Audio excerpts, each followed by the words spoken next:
এবার ইত্তেফাকের অনুসন্ধানে বেরিয়ে এলো ডিআইজির নজিরবিহীন দুর্নীতি। পুলিশের বরিশাল রেঞ্জের ডিআইজি জামিল হাসান যেন একালের ভূস্বামী। রিসোর্ট করার জন্য জমি কিনেছেন 40 একর অর্থাৎ 120 বিঘা। নিজের পৈতৃক বাড়িটি নতুন করে গড়েছেন 30 বিঘা জমির উপর। এর পাশেই আছে অন্তত 36 বিঘা জমির উপর গরুর খামার। এখানেই শেষ নয়, এর সঙ্গে আছে গরুর হাট, যে হাট থেকে ইজারা নেন তারাই। এসব জমি বরিশালের উজিরপুর উপজেলায়। এর বাইরে ঢাকায় আছে 2টি ফ্ল্যাট, এর একটিতে তার পরিবার বসবাস করে, অন্যটি প্রস্তুত হচ্ছে। গত 4-5 বছরের মধ্যে তিনি এই সম্পদ করেছেন। মাত্র কয়েক বছরের মধ্যে এত সম্ভব কিভাবে অর্জন করা যায়?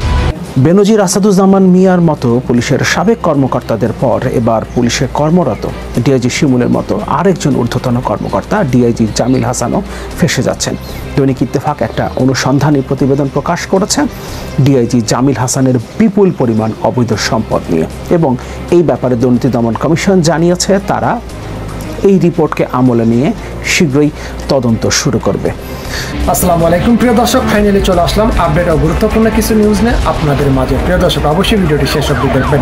দর্শক, আপনাদের কাছে ছোট্ট একটি অনুরোধ, দেশ এবং দেশের বাইরে হলে কমেন্ট বক্সে লিখে জানিয়ে দেবেন, আর চ্যানেলে নতুন হলে সাবস্ক্রাইব করে পাশে থাকা বেল বাটনটি অবশ্যই অল করে দেবেন, কারণ পরবর্তী আপডেট নিউজ সবার আগে পাওয়ার জন্য। প্রিয় দর্শক, আর অবশ্যই একটি লাইক। বেনজির আসাদুজ্জামান মিয়ার মতো পুলিশের সাবেক কর্মকর্তাদের পর এবার পুলিশে কর্মরত ডিআইজি শিমুলের মতো আরেকজন ঊর্ধ্বতন কর্মকর্তা ডিআইজি জামিল হাসানও ফেঁসে যাচ্ছেন।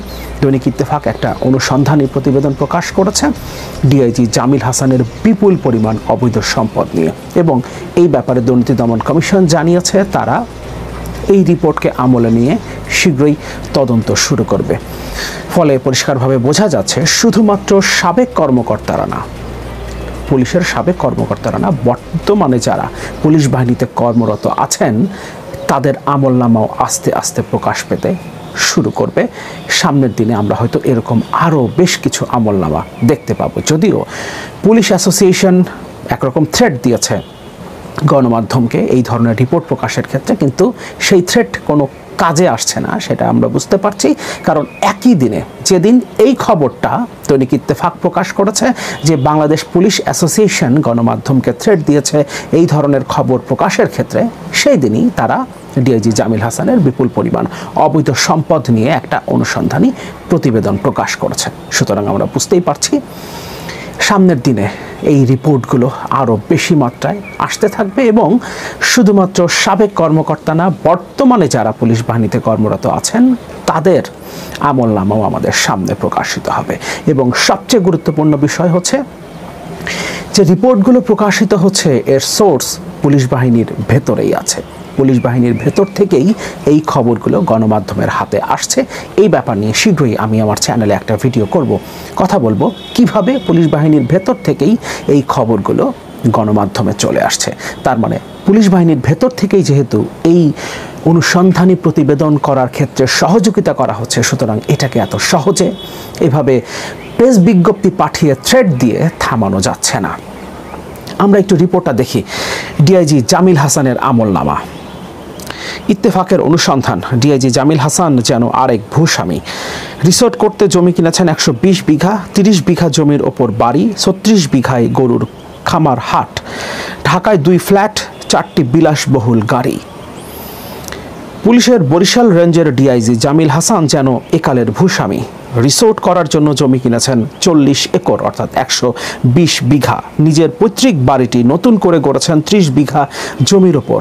এর পাশেই আছে অন্তত 36 বিঘা জমির ওপর গরুর খামার। এর সঙ্গে আছে গরুর হাট, যে হাট থেকে ইজারা নেন তারাই। তার এসব জমি বরিশালের উজিরপুর উপজেলায়। এর বাইরে ঢাকায় আছে 2টি ফ্ল্যাট, এর একটিতে তার পরিবার বসবাস করে, অন্যটি প্রস্তুত হচ্ছে। গত 4-5 বছরের মধ্যে তিনি এই সম্পদ গড়েছেন। তৎকালীন স্থানীয় সরকার মন্ত্রী ইঞ্জিনিয়ার মোশাররফ হোসেনের আগ্রহে 2012 সালে ফরিদপুরের এসপি হিসেবে যোগদান করেন জামিল হাসান। এরপরই মন্ত্রীর সঙ্গে সখ্য বাড়তে থাকে ক্ষমতা, প্রভাবও। প্রায় তিনি রাজনীতিবিদ ও সাংবাদিকদের অফিসে ডেকে অশ্লীল ভাষায় গালিগালাজ করতেন। মূলত ওই সময় তিনি পুরনো বাড়ি সংস্কারের কাজে হাত দেন। বিসিএসে পুলিশ ক্যাডারে 20তম ব্যাচে এএসপি হিসেবে জামিল হাসান যোগদান করেন। 2009 সালে আওয়ামী লীগ সরকার গঠনের পর তাকে আর ফিরে তাকাতে হয়নি। বিভিন্ন গুরুত্বপূর্ণ জায়গায় চাকরি করেছেন তিনি, ছিলেন ক্ষমতার সর্বোচ্চ মহলের আশপাশে। 4 বছরেরও বেশি সময় তিনি ফরিদপুরের এসপি হিসেবে দাপটের সঙ্গে চাকরি করেছেন। 2021 সালে তিনি র্যাব 8-এর কমান্ডিং অফিসার হিসেবে চাকরি করার সময় গোপালগঞ্জের সাবেক পুলিশ প্রধান বেনজির আহমেদের জমি কেনাতে তদারকি করেছেন। সে সময়ের পুলিশ প্রধানের বিশ্বস্ত হওয়ার কারণে তার প্রভাব ছিল অনেক বেশি। এরপর রিপোর্টে তার বিপুল পরিমাণ অবৈধ সম্পদের বিবরণ দেয়া আছে। সংক্ষেপে আমরা কয়েকটা একটু দেখি। রিসোর্ট বানানোর জন্য কিনেছেন একটি মাঠ। উজিরপুরে সাতলা ইউনিয়নের দক্ষিণ রাজাপুর গ্রামের একটি মাঠই কিনে ফেলেছেন জামিল হাসান। সেখানে তিনি একটি রিসোর্ট বানানোর কার্যক্রম শুরু করেছেন। অন্তত 40 একর অর্থাৎ 120 বিঘার মতো জমি তিনি কিনেছেন গত 3-4 বছরে। আগে এগুলো ছিল ধানি জমি, বর্তমানে ওই জমির একটা অংশ ভরাট করা হয়েছে, বাকি জমি ভরাটের কাজ চলছে। পুলিশের সাবেক আইজি বেনজির আহমেদ রিসোর্ট কাণ্ডে যেভাবে আলোচনায় এসেছেন, ঠিক একইভাবে ডিআইজি জামিল হাসান রিসোর্টের জন্য বিপুল জমি কিনে এলাকার মানুষের মুখে মুখে সরব আলোচনায় আছেন। ওই এলাকার বাসিন্দারা ভয় কিছু বলতে চান না। 2-1 নাম প্রকাশ না করার শর্তে জানালেন অনেকে ধানি জমি বিক্রি করতে চাননি, তারপরও বাধ্য হয়ে বিক্রি করেছেন। রিসোর্টের আদলে বসত বাড়ি। ডিআইজি জামিল হাসানের বাড়ি বরিশালের উজিরপুর উপজেলার ওট্রা ইউনিয়নের হাবিবপুর গ্রামে। এখানে অন্তত 8 থেকে 10 একর অর্থাৎ 24 থেকে 30 বিঘার ওপর তার বাড়িটি। চারিদিকে বিভিন্ন ধরনের গাছ, মেইন গেট থেকে বেশ খানিকটা ভেতরে বাড়ির ভবন, ফলে দূর থেকে ঠিকভাবে বোঝা যায় না ভবনটি 3 তলা না 4 তলা। হাবিবপুর গ্রামের মূল রাস্তার পার্শ্বে অন্তত 10 থেকে 12 একর জমিতে বিশাল গরুর খামার করেছেন। তার জমিতেই বসিয়েছেন গরুর হাট। বিগত 5 বছর ধরে সপ্তাহে রবি ও বুধবার এই হাটে তার খামারের গরু ছাড়াও স্থানীয়রা গরু বিক্রি করেন। তবে গরু বিক্রি হিসেবে প্রতিটি গরু থেকে তাকে 500 টাকা খাজনা দিতে হয়। তার মানে ডিআইজি জামিল হাসান মূলত এখানে জমিদারি প্রথা চালু করেছেন, তাকে খাজনা দিয়ে গরু বিক্রি করতে হয়। এরপর ঢাকায় 2টি ফ্ল্যাট এবং 4টি গাড়ির সন্ধান পেয়েছে ইত্তেফাক। এগুলো আসলে এদের জন্য খুব সামান্য সম্পদ। এরপর ইত্তেফাকের রিপোর্টে বলছে দুর্নীতি দমন কমিশন এই ব্যাপারে কোনো ব্যবস্থা নেবে কিনা। দুর্নীতি দমন কমিশনের পক্ষ থেকে বলা হয়েছে যদি সুনির্দিষ্ট তথ্য থাকে তার ভিত্তিতে আমরা তদন্তের উদ্যোগ নেব। এর আগেও শুরুতে যখন বেনজিরের বিপুল পরিমাণ অবৈধ সম্পদের তথ্য নিয়ে কালের কণ্ঠে রিপোর্ট প্রকাশিত হয়েছিল, তখন শুরুতে দুর্নীতি দমন কমিশন সেটা আমলে নেয়নি। কিন্তু যখন চাপ তৈরি হয়েছে তখন তাদেরকে তদন্তের উদ্যোগ নিতে হয়েছে। ডিআইজি শিমুলের ব্যাপারেও একই রকম তার অবৈধ সম্পদ নিয়ে অনুসন্ধান শুরু করেছে দুদক, এবং স্বাভাবিকভাবেই ডিআইজি জামিল হাসানও পার পেয়ে যাচ্ছেন না। তবে একটা বিষয়, এদের কোনো বিচার হবে না, এদের কোনো বিচার হবে না। এরা হয় দেশ থেকে পালিয়ে যাবেন এবং পালিয়ে যাবার আগে তাদের ব্যাংকে থাকা টাকা তারা তুলে নিয়ে যেতে পারবেন, তাদের যে জমি আছে, ফ্ল্যাট আছে, এগুলো বিক্রিও করে দিয়ে যেতে পারবেন। এতটুকু সময় তাদেরকে দেওয়া হবে এবং এই ক্ষেত্রে সরকার তাদেরকে পৃষ্ঠপোষকতা দেবে। এবং স্বরাষ্ট্রমন্ত্রী যেভাবে এই অপরাধীদের, এই দুর্নীতিবাজদের পক্ষে অবস্থান নিয়েছেন, তাতে কোনোভাবেই আপনি এই দেশে এই সরকার ক্ষমতায় থাকাকালীন এদের বিচার হতে দেখবেন না। স্বরাষ্ট্রমন্ত্রী সেদিনও বলেছেন 2 পুলিশ কর্মকর্তার সম্পদ নিয়ে কথাবার্তা অনুমান নির্ভর। এরপর তিনি বলছেন যাদের বিরুদ্ধে অভিযোগ তাদের বক্তব্য আসার পরই বোঝা যাবে তিনি দুর্নীতি করেছেন কিনা। কাউকে যদি আপনি জিজ্ঞেস করেন আপনি দুর্নীতি করেছেন, সে স্বীকার করবে। আর সে যদি স্বীকার করে তাহলে এটা দুর্নীতি, আর সে যদি বলে না আমি দুর্নীতি করি নাই, তাহলে সেটা আর দুর্নীতি হিসেবে আপনি কাউন্ট করবেন না। এইটা কোনো কথা হইতে পারে? এটা কোনো কথা হইতে পারে? এবং স্বরাষ্ট্রমন্ত্রী সেই কথা বলছেন সবার সামনে। যাদের বিরুদ্ধে অভিযোগ তারা যদি স্বীকার করে, তারা যদি বলে আমরা দুর্নীতি করেছি, তাহলে এটা দুর্নীতি বলে কাউন্ট করা হবে, আদারওয়াইজ এটাকে দুর্নীতি বলে কাউন্ট করা হবে না। এবং স্বরাষ্ট্রমন্ত্রী পরিষ্কার বলে দিচ্ছেন 2 পুলিশ কর্মকর্তার সম্পদ নিয়ে অনুমান নির্ভর কথাবার্তা বলা হচ্ছে, অনুমান নির্ভর রিপোর্ট করা হচ্ছে। তাহলে দুর্নীতি দমন কমিশন যে বেনজিরের বিপুল পরিমাণ সম্পদ, তার ব্যাংক অ্যাকাউন্ট ফ্রিজ করার, ক্রোক করার যে ঘোষণা দিল, যে নির্দেশ দিল, সেটা কি তাহলে অনুমান নির্ভর ছিল? একটা অনুমান নির্ভর তথ্যের ভিত্তিতে কি দুর্নীতি দমন কমিশন সেটা করতে পারে? তার মানে আসাদুজ্জামান খান কামাল স্বরাষ্ট্রমন্ত্রীর চেয়ারে বসে দুর্নীতি দমন কমিশনকে সত্যিকার অর্থে একটা মেসেজ দিতে চেয়েছেন যে সরকার তোমাদের এই কর্মকাণ্ডকে ভালোভাবে দেখছে না। সরকার মনে করে বেনজির যা করেছে আসাদুজ্জামান মিয়া যা করেছে সেটা ঠিকই আছে। এমনকি বেনজিরের ব্যাপারে তিনি বলেছেন এখন পর্যন্ত কাগজপত্র যা আমাদের কাছে এসেছে তা ঠিকই আছে, কিছু ভুলভ্রান্তি থাকতে পারে এবং সামান্য কিছু ভুলভ্রান্তির জন্য তো আপনি তার সম্পদ বাজেয়াপ্ত করতে পারেন না, আপনি তার ব্যাংক অ্যাকাউন্টগুলোকে ফ্রিজ করতে পারেন না। তার মানে দুর্নীতি দমন কমিশনের প্রতি একটা থ্রেট দিচ্ছেন।